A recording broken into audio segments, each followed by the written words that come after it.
మీ శరీరం నుంచి చెమట వాసన వస్తుందా? తగ్గాలంటే ఏం తినాలి, ఏం తినకూడదు? చెమట వాసన చాలా మందిని ఇబ్బంది పెట్టే సమస్య. దీనివల్ల కొందరు నలుగురిలో కలవాలంటేనే వెనకాడుతుంటారు. అయితే ఇది అంత తీవ్రమైన సమస్య? అసలు అంతగా చెమట ఎందుకు పడుతుంది? ఈ వీడియోలో చూద్దాం. వాతావరణం వేడిగా ఉన్నప్పుడు శరీరం నుంచి చెమట ఎక్కువగా వస్తుంది. అయితే మన చర్మం నుంచి బయటకు వచ్చిన ప్రతి చెమట చుక్క మన శరీర ఉష్ణోగ్రతను తగ్గించడానికి సాయం చేస్తుంది. అది శరీరాన్ని చల్లగా ఉంచే ఒక సహజ సిద్ధమైన మార్గం. కానీ ఈ ప్రక్రియ కొన్నిసార్లు దుర్వాసనకు కూడా కారణమవుతుంది. చెమట పడితే ప్రతి ఒక్కరికి వారి శరీరాన్ని బట్టి వేర్వేరు వాసనలు వస్తుంటాయి. కొందరికి వాసన తక్కువ ఉంటుంది, మరికొందరికి ఎక్కువగా ఉంటుంది. స్టాక్ హోమ్ లోని కరోలిన్స్కా ఇన్స్టిట్యూట్ కి చెందిన ప్రొఫెసర్ జోహాన్ లిండ్స్ట్రోమ్ ఈ చెమట వాసనలపై పరిశోధనలు చేశారు.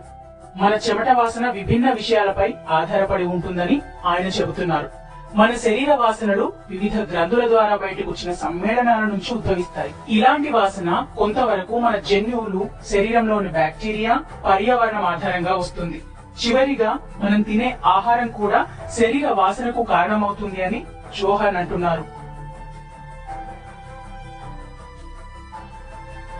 ఆహారం మన నుంచి వచ్చే చెమట వాసనపై ఎలాంటి ప్రభావం చూపిస్తుందో అందరికీ తెలియదు. దానిని అధికారికంగా లెక్కించలేదని చెప్పిన జోహాన్ ఏ ఆహారాలు వాసనను ప్రభావితం చేస్తాయో తెలుసుకున్నారు. శాకాహారులతో పోలిస్తే మాంసం ఎక్కువగా తినే వ్యక్తుల శరీరం నుంచి ఎక్కువ దుర్వాసన వస్తుంది. అలాగే వెల్లుల్లిని ఎక్కువగా ఆహారంలో వాడే వారి చెమటలో దుర్వాసన ఉంటుందని ఆధారాలున్నాయి అన్నారు జోహాన్. ఆస్పరాగస్, వివిధ సుగంధ ద్రవ్యాలు కూడా శరీర వాసనను ప్రభావితం చేస్తాయి. అయితే మన చెమటను మార్చగలిగే నిర్దిష్ట పదార్థాల మాట ఏమిటి? ప్రాథమికంగా అవి రక్తంలో కలిసిపోయే రసాయనాలను కలిగి ఉంటాయి. ఇలా రక్త ప్రవాహంలోకి ప్రవేశించే చాలా రసాయనాలు మన శరీర వాసన ద్వారా బయటికి వస్తాయి అంటారు జోహాన్. ఉదాహరణకు వెల్లుల్లి, మాంసంలో సల్ఫర్ పుష్కలంగా ఉంటుంది. వీటిని ఆహారంగా తీసుకుంటే శరీరం నుంచి చెమటతో సహా వివిధ మార్గాల ద్వారా అది బయటికి వెళ్లిపోతుంది. చెమట దుర్వాసనను తగ్గించడానికి చేసిన పరిశోధనలు తక్కువే ఉన్నప్పటికీ కొన్ని ఆహారాలు శరీర దుర్వాసనలు తగ్గిస్తాయని అధ్యయనాలు చెబుతున్నాయి. అలాంటి ప్రయోగమే ఆస్ట్రేలియాలోని మక్వారీ యూనివర్సిటీలో జరిగింది. 43 మంది పురుషులు కాటన్ టీషర్ట్లు ధరించే ముందు శుభ్రంగా స్నానం చేశారు. వాళ్ళు డియోడరెంట్ వాడలేదు. బాగా చెమట పట్టేలా వారితో గంట పాటు వ్యాయామాలు చేయించారు. అంటే మొత్తంగా ఆ పురుషులు 48 గంటల పాటు చొక్కాలు వేసుకున్నారు.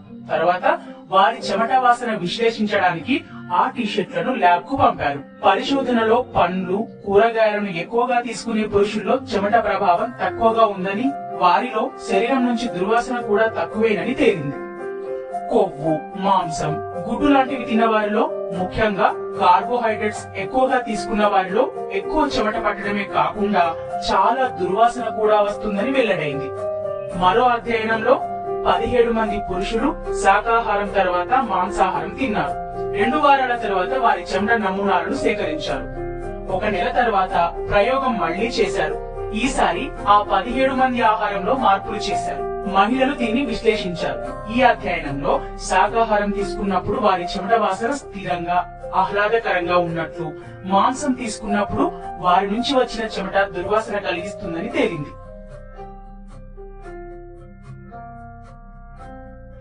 ఈసారి పరిశోధకులు మహిళలపై అధ్యయనం జరిపారు. ఇందులో భాగంగా మహిళల చెమటను పురుషులు పరిశీలించారు. మొదట మహిళలకు నిర్దిష్ట ఆహారం ఇచ్చారు. కొన్ని రోజులు సాధారణ డైట్ ఇచ్చారు. అయితే నిర్దిష్ట ఆహారం తీసుకున్నప్పటికంటే సాధారణ ఆహారం తీసుకున్నప్పుడు మహిళల చెమటలో దుర్వాసన లేదని తేలింది. అంటే మన శరీర వాసనను మెరుగుపరచడానికి మన ఆహారాన్ని మార్చడం సరైనదేనా అనే ప్రశ్నకు దానికి బదులు మనం డియోడరెంట్లు, పర్ఫ్యూమ్లను ఉపయోగించడమే సులభమన్నారు జోహాన్. అయితే దుర్వాసన చెడ్డదేం కాదని ఆయన తెలిపారు. ఆయా దేశాల ప్రజల్లో శరీర వాసన పట్ల భిన్నమైన అభిప్రాయాలు ఉంటున్నాయన్నారు జోహాన్. ఉదాహరణకు పడక గదిలో మనకు నచ్చిన వ్యక్తితో ఉన్నప్పుడు మనకు వచ్చే శరీర వాసన, జిమ్ లో ఉన్నప్పుడు వచ్చే శరీర వాసనలో తేడాలుంటాయి. అలాగే బస్సులో ప్రయాణిస్తుంటే కొత్త వ్యక్తి పక్కన కూర్చోగానే వారి శరీర వాసన కూడా మనకు భిన్నంగా అనిపిస్తుంది. మన భాగస్వామి మన సహజమైన శరీర వాసనను ఇష్టపడవచ్చు. వాస్తవానికి మనల్ని ఇష్టపడే వారెవరో తెలుసుకోవడానికి ఇది ఒక మార్గం.